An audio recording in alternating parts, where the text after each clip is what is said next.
de Trump, de que este era el peor gobierno de la historia de los Estados Unidos, que todo estaba destruido y que él simplemente podía hacerlo mejor. Profundizamos aquí en Doble Clic. Doble Clic. Conduce Ramón Ulloa. Estamos en comunicación con José María del Pino, corresponsal nuestro en Estados Unidos. Hola José María, ¿qué tal? Buen día. Hola Ramón, muy buenos días. Parto pidiéndote disculpas por si llega a saltar esta señal porque voy en el tren de vuelta desde Filadelfia a Washington DC perfecto. después de una noche larguísima. Lo que ustedes vieron en televisión en la primera parte del debate, la segunda se da en la sala de prensa donde decenas de políticos, senadores, diputados, asesores de ambas candidaturas llegan a hablar con la prensa y esas ruedas de prensa terminaron a eso de las 3:30 de la mañana, hora del este de los Estados Unidos. Wow. ¿Y qué sensación quedó en eso de que tú puedes percibir respecto de quienes estuvieron allí y hacen la evaluación? El carómetro, voy a decir carómetro porque uno primero lee expresiones, ¿no es cierto? El carómetro es que los demócratas estaban muy sonrientes. La sonrisa de Gavin Newsom, el gobernador de California, Ramón, era de oreja a oreja. Y en contraste, habían menos personeros republicanos distribuidos en la sala y muy a la defensiva, muy de intentar de explicar lo que había ocurrido. Entonces, por carómetro podemos decir que la sensación era en ambos sectores, en lo profundo de su convicción, que había ganado Kamala Harris, pero evidentemente los republicanos en el micrófono siempre ganan el debate, los que están defendiendo a su candidato. Entonces intentaban de explicar un poco lo que había ocurrido. Pero sin duda alguna coincido con todo el análisis que realizas y también coincido con la crónica que nos expresaban antes, en que hasta ahora la opinión generalizada de analistas, incluso analistas republicanos y de conductores de televisión y periodistas, es que este debate tuvo una clara ganadora y esa ganadora es Kamala Harris. Ahora bien, tú sabes muy bien, Ramón, que para que un debate realmente tenga un efecto brutal sobre las elecciones tiene que ser una catástrofe para alguno de los dos candidatos. Claro. Y este debate no fue una catástrofe para Donald Trump. Fue un mal debate, pero no es una catástrofe. Él le habló en el lenguaje a su base de apoyo, que es la base que le conoce esta retórica belicosa, esta retórica exagerada de hipérboles, de miles, de millones, de trillones de dólares, de hice el mejor gobierno de la historia, estábamos mucho mejor sin ningún dato concreto, pero esa base se alimenta de estos mensajes y la verdad es que le funcionó bastante bien. Donde se produce la diferencia al final es en el votante mediano, en aquel que se puede levantar ese día a votar. Recordemos que aquí la elección es una elección por voto voluntario. Y la pregunta entonces que hay que hacerse es si la buena performance de Kamala va a lograr que votantes medianos, que no saben por quién votar o que no han decidido votar, concurran a las urnas a votar por ella. Es bien interesante eso porque la estrategia que uno veía a la distancia de Donald Trump era bastante monotemática en el sentido de tratar de llevar siempre todos los términos a lo que más o menos decías tú, señalabas, ¿no? De que él lo había hecho fantástico y que este era el peor gobierno de los Estados Unidos con Biden y que por lo tanto Harris, que es parte de su administración, es igualmente responsable de todo lo malo como Biden, y ahí meter el tema de la inflación, meter el tema de la inmigración ante cualquier otra temática que pudiese estarse debatiendo en el momento. Ahora, Ramón, hay que decir que ataquen a Kamala con Biden tampoco es tan efectivo a esta altura. Después de que Biden se retiró de la carrera, su aprobación subió de un 35 a un 44%. O sea, ya no es un presidente súper impopular, ya no es un presidente que realmente sea una carga para Kamala. Los norteamericanos valoraron que él tuviese la altura de dar un paso al costado y decir estoy muy viejo. Aunque haya sido a la fuerza, aunque haya sido por mucha presión, eso ha sido valorado con el tiempo. Entonces, cuando Kamala le dice, no están compitiendo contra Joe Biden, están compitiendo conmigo, sabe en el fondo que no tiene necesariamente que saltar a defender a Joe Biden porque su gobierno no es tan mal percibido y porque ella en el fondo le dice, yo estoy mirando hacia el futuro, represento una nueva generación de liderazgo.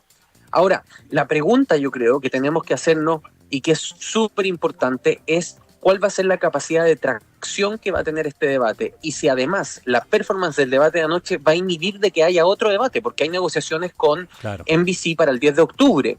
Y es muy probable, a Trump anoche, ya te voy a contar otro episodio, Trump, fuera de todo pronóstico, fue a la sala de prensa, tuvimos la prensa, un cara a cara con él, totalmente desorganizado, porque esto no estaba previsto, totalmente fuera de libreto. Y Trump anoche dice, yo gané este debate, seguramente ahora Kamala querrá un segundo debate, pero lo quiere porque ella perdió. Y yo no sé la verdad si voy a aceptar un segundo debate. Eso es lo que dice Donald Trump. Y por el contrario, los demócratas, por ejemplo, Gavin Newsom nos dice a nosotros, a Canal 13, nos dice, de todas maneras, debatamos cuantas veces quiera en cualquier lugar, que nos diga hora y lugar, y ahí va a estar Kamala Harris. Eso también te da a entender un poco que las sensaciones del mismo Donald Trump, que tiene que ir a la sala de prensa e intentar de hacer control, en el fondo, de su mala performance durante el debate, nos deja entrever que incluso dentro del seno republicano existe la percepción de que él perdió este debate. Claro, y eso va a determinar mucho las decisiones que vayan en adelante. Cosas que siempre conversábamos antes de que se precipitaran los hechos en cuanto al cambio de candidato. ¿Cómo has visto tú el hecho de que justamente durante todo el tiempo tenía una estrategia diseñada para dar en el blanco, que era Joe Biden, y parecía muy de manual todo lo que se estaba haciendo y muy predecible, ¿no es verdad? La forma en que se iba a parar y si iba a haber más debate, con Biden me refiero, era claro para dónde iba a apuntar. Al cambiarle el oponente, ¿cuánto le ha costado encontrar ese discurso, ese relato a Donald Trump para enfrentar a Harris? Esa es una gran pregunta, Ramón, porque fíjate que anoche uno de los comentarios fue que Donald Trump se veía viejo. Pero a mí me gustaría que hiciéramos el ejercicio de comparar la postura, cómo habla y todo de Donald Trump contra Biden y contra Kamala, y él no cambia tanto. Él es más o menos la misma persona, casi con la misma actitud corporal. Lo que pasa es que el contraste con Kamala Harris hace que se vea mucho más viejo. Claro. Hace que él sea percibido como el candidato desgastado, incómodo, a ratos sin saber qué responder, a ratos excesivamente gruñón, ¿no es cierto? Nunca logró sentirse cómodo a lo largo del debate. Pero en términos generales, uno de los grandes comentarios acá es precisamente que parece que la campaña de Donald Trump no logra dar con la tecla para esta nueva candidata. Esa estrategia que estaba tan clara y fue tan exitosa contra Joe Biden, que terminó sacando a Joe Biden de la papeleta, es decir, fue tan exitosa que lo terminó con él afuera de esta elección, claro, puede ser también la misma estrategia que lo termine tumbando al propio Donald Trump. Porque algunos dicen, ¿debimos ser tan duros con Joe Biden antes de que lo nominaran? ¿Por qué no nos guardamos y esperamos para que lo hubiesen nominado, estuviese inscrito en las boletas electorales y después lo tumbábamos? Entonces algunos dicen, a lo mejor haber debatido con Biden antes de la convención demócrata fue un error de Donald Trump. Claro. Qué buen punto. Para que sus asesores off the record te dicen, Ramón. Qué buen punto, claro. Te dicen, no encontramos la vuelta de tuerca para enfrentar a esta nueva Kamala Harris. Ahora, y eso se nota en cosas como que, ayuda, ayer que si me caigo de la silla cuando escuché que le dice que era marxista a Kamala Harris, con los argumentos, estamos hablando de Estados Unidos, ¿no? Y acusarla de marxista a la... En Estados Unidos lo más a la izquierda que tú tienes es Bernie Sanders, que en un país como el nuestro sería un socialdemócrata, claro, o un militante del Partido Socialista. En Estados Unidos nunca han conocido realmente el marxismo real. Acá se ocupa la palabra marxismo, comunismo como una expresión de miedo ante una izquierda que es radical, pero que en este país objetivamente no existe. O sea, te voy a dar un ejemplo.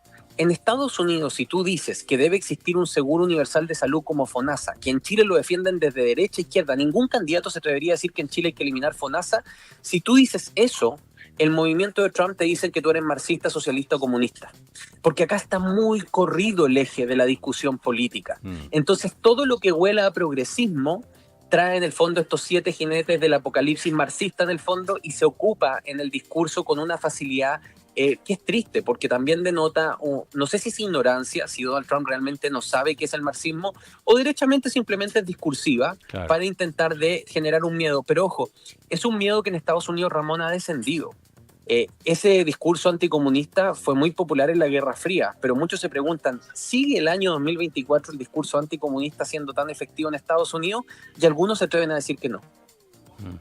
Hubo cosas muy llamativas, ¿eh? Esto de la frase de que se estaban comiendo a los perros, a las mascotas, en algunos lugares de Estados Unidos. ¿Qué comentario generó posteriormente? Bueno, esa frase algunos le indican como el momento en que Donald Trump perdió el debate.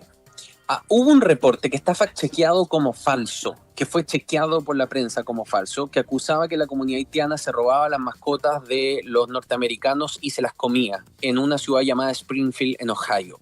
Y Donald Trump, esa noticia, que ya sabemos que es falsa, porque de hecho hay solo un ingreso de un complaint, de una querella, digámoslo, en tribunales en esa ciudad por haber perdido mascotas, y son 2 patos, que al parecer un inmigrante haitiano efectivamente se los robó y se los comió. 2 patos, ¿ok? Eso es lo único que nosotros tenemos como certeza jurídica o como hechos acreditados ante la justicia.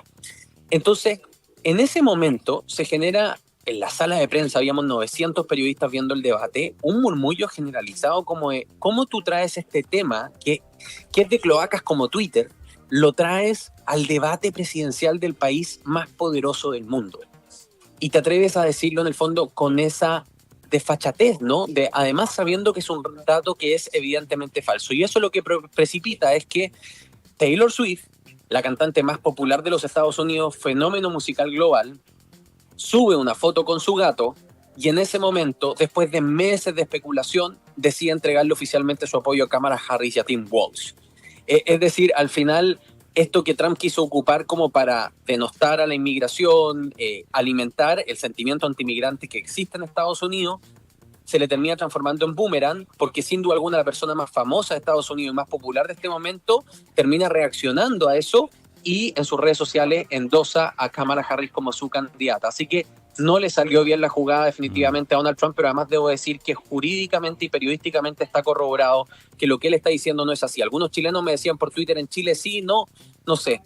Yo creo que no hay que alimentar ningún tipo de generalización, y mucho menos si es que tú eres candidato a presidente y estás en el escenario principal del debate político que seguramente más influye en el mundo, no solo en este país, durante un año electoral. Uno de los temas que colocó sobre la mesa Kamala Harris para enfrentar a Donald Trump fue el tema sobre el aborto, algo muy debatido en los Estados Unidos, teniendo en consideración además, José María, que es un tema muy clave para los demócratas. Todo eso después de que la Corte Suprema de Estados Unidos anulara el derecho constitucional a la interrupción del embarazo en 2022. ¿Cómo se vio eso? Ese fue el momento donde, mira, voy a ir un paso más atrás, Ramón. Muchos electores a mí me han dicho, reporteando en las calles en este mes y medio, que ellos saben quién es Kamala Harris, pero que no conocen a Kamala Harris, que no conocen a la mujer sin teleprompter en su calidad de vicepresidenta, que lo que estaban esperando este debate era ver a Kamala Harris sin guión. Si hay un momento donde siento que pudimos rozar el espíritu de Harris, rozar su personalidad más íntima, es cuando ella habla sobre el aborto. En ese momento, cuando ella interpela a Donald Trump y le dice cómo tiene la desfachatez de negarle a una mujer que se está desangrando afuera de un hospital la asistencia respecto incluso a un aborto espontáneo, porque simplemente los doctores se sienten amarrados de mano y no quieren meter ningún tipo de elemento ahí porque saben que pueden ser perseguidos penalmente. ¿Cómo tiene la desfachatez de decirle a las mujeres que tú te opones a esto? Y empieza ahí a hablar como mujer. Y realmente logra conectar en ese momento. Y una de las cosas que más valoraron los indecisos que fueron encuestados, tú dabas ahí la de CNN, también lo hizo Washington Post, lo hizo el New York Times, hicieron focus group de indecisos 50-50, indecisos que podrían votar por Trump, indecisos que podrían votar por Kamala Harris. Una de las cosas que más valoraron fue ese momento y también cuando Kamala Harris habla sobre la polarización. En esos 2 momentos parece ella realmente conectarse con su versión más íntima, la versión menos libreteada de la vicepresidenta de los Estados Unidos, y sin duda alguna acá son marcados como 2 de los puntos altos del debate anoche.